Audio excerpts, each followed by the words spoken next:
नमस्कार दोस्तों, स्वागत है आप सभी का आपके अपने चैनल द रिटेल इन्वेस्टर में। यहाँ पे मैं बात करने वाला हूँ HDFC बैंक की। आज इस बैंक में शानदार तेजी देखने को मिली। बैंक लगभग 3.5% से भी ज़्यादा की तेजी दिखा रहा था। इतना ही नहीं, इस बैंक को लेकर के जो Q2 के नंबर आने से पहले जिस तरह की हलचल है, एक बहुत बड़ी पॉजिटिविटी की यहाँ चर्चा हो रही है। प्लस एक कंपनी ने अपने पेमेंट प्री पेमेंट कर दी, यानी जब तक अभी उनके पास समय था बट समय से पहले उन्होंने पेमेंट कर दी। तो आखिर ऐसी क्या चीज़ हो रही है कि तमाम चीज़ें मिल करके शेयर को एक अच्छी तेजी दिखा रही है। और इसके साथ साथ टेक्निकल व्यू भी चर्चा करेंगे, क्योंकि एक टेक्निकल बाउंस बैक भी इसे कहा जा सकता है। मैं ऐसा क्यों बोल रहा हूँ, वीडियो को अंत तक देखिएगा, बहुत इन्फॉर्मेटिव, बहुत एजुकेटिव वीडियो होगी। लेकिन आगे बढ़ने से पहले अगर आप इस चैनल पहली बार आए हैं, प्लीज़ सब्सक्राइब का बटन दबा दें। वीडियो अच्छी लगती हो लाइक जरूर कीजिएगा। तो अब विदाउट वेस्टिंग टाइम सीधा लेके चलता हूँ शेयर प्राइस की तरफ। देखिए,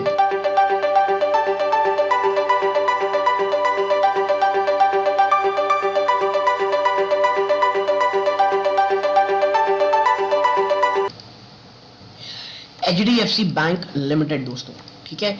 और अगर आप देखें तो आज 3.5% से ज्यादा की तेजी आपको दिखा रहा है। कितने? 3.5% से ज्यादा की तेजी आपको स्टॉक दिखा रहा है। और देखें, आप इसे एक हल्का सा टेक्निकल बाउंस भी कह सकते हैं। पिछले 5 दिन का थोड़ा डेटा दिखाता हूँ। ये जरा नीचे आया 1386 के आसपास, और वहां से एक शानदार तेजी। मैंने आपसे कहा था कि HDFC बैंक के ऊपर मैंने जब लास्ट वीडियो बनाया था, मैंने कहा था ये जो 1390 के आसपास का जो लेवल है ना, और प्लस 1410, और इसके साथ साथ ये 1400 का बीच में लेवल आता है। ये लेवल साइकोलॉजिकली इतना इंपॉर्टेंट है ना दोस्तों, कि यदि अगर ये क्लोजिंग बेसिस पे नीचे चला जाता है और एक दिन सस्टेन कर जाता तो ये बहुत ज्यादा टफ होता दोस्तों, ठीक है। उसके बाद 1390 रुपए निचले स्तरों पे, ऊपरी स्तरों पे 1410 रुपए, ठीक है। तो ये तमाम चीजें हैं। इतना ही नहीं, अगर मैं आपको बताऊं पिछले 6 महीनों में इस स्टॉक की अगर मैं आपको दिखाऊं ऊपरी स्तरों से आप देखें तो 9.5% से ज्यादा की गिरावट दिखा रहा है, ठीक। अब अगर मैं नेक्स्ट चर्चा करूं और अब मैं आपके साथ बताऊं, क्योंकि देखिए आप इसे आज टेक्निकल बाउंस बैक कह सकते हैं। एक निगेटिव चीज ये है 1450 के ये नीचे क्लोज हुआ है दोस्तों, ठीक है। 1450 से और 1430 के ऊपर क्लोज दिया है। तो ये आप कह सकते हैं मिक्स्ड रिएक्शन है। कल का दिन यानी मंडे को, क्योंकि आज तो फ्राइडे है, आज खत्म, तो मंडे को आप देखेंगे कि हमें एक्चुअल में ये पता चलेगा कि भाई कि स्टॉक यहाँ से बाउंस करता है या नहीं करता है, ठीक है।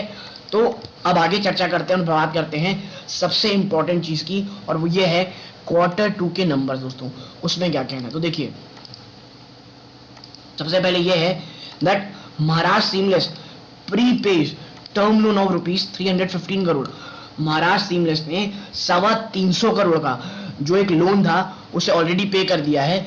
ये है 11 अक्टूबर की न्यूज। देखिए, ये कोई बहुत बड़ी नहीं है, लेकिन हाँ एक अच्छी न्यूज है, पॉजिटिव न्यूज है, ठीक है। अब नेक्स्ट चर्चा करते हैं कि Q2 के नंबर की क्या चर्चाएं हो रही। तो देखिए, HDFC bank Q2 preview, strong loan growth to aid earning. Loan growth में बड़ी मजबूती की बात हो रही दोस्तों, जो कि अर्निंग को ही मजबूत देगा। और ऑल आइज ऑन, सबसे बड़ी जो आप कह सकते हैं जो न्यूज है वो है HDFC मर्जर को लेकर के जो अपडेट आने वाली है, ठीक है। तो अब आगे चर्चा करते हैं। Healthy growth in the loan across businesses, stable asset quality are seen driving HDFC bank's earning for the September quarter. जो सितंबर क्वार्टर का नंबर आएगा दोस्तों, उसमें यह बात कही जा रही है कि एसेट क्वालिटी स्टेबल रहेगी, लोन ग्रोथ तगड़ी होगी, और ये तमाम चीजें काफी पॉजिटिव रहेगी। Now according to its provisional data release earlier this month, ठीक है, it advances grew 24% on year to 14.8 lakh crore on September 30. Sequentially, the loan group grew by 6%. और आप एक चीज समझिए, ये कोई छोटा मोटा बैंक नहीं दोस्तों, ये HDFC जैसा इंडिया का नंबर 1 प्राइवेट बैंक है। और यदि इतनी बड़ी बुक होने के बावजूद ये अगर मुझे कह रहा है ना कि 6% की क्वार्टर लोन ग्रोथ बुक है, तो मुझे लगता है इससे अच्छा कुछ नहीं होता सकता दोस्तों, ठीक है। Domestic retail loan rose nearly 22% on year.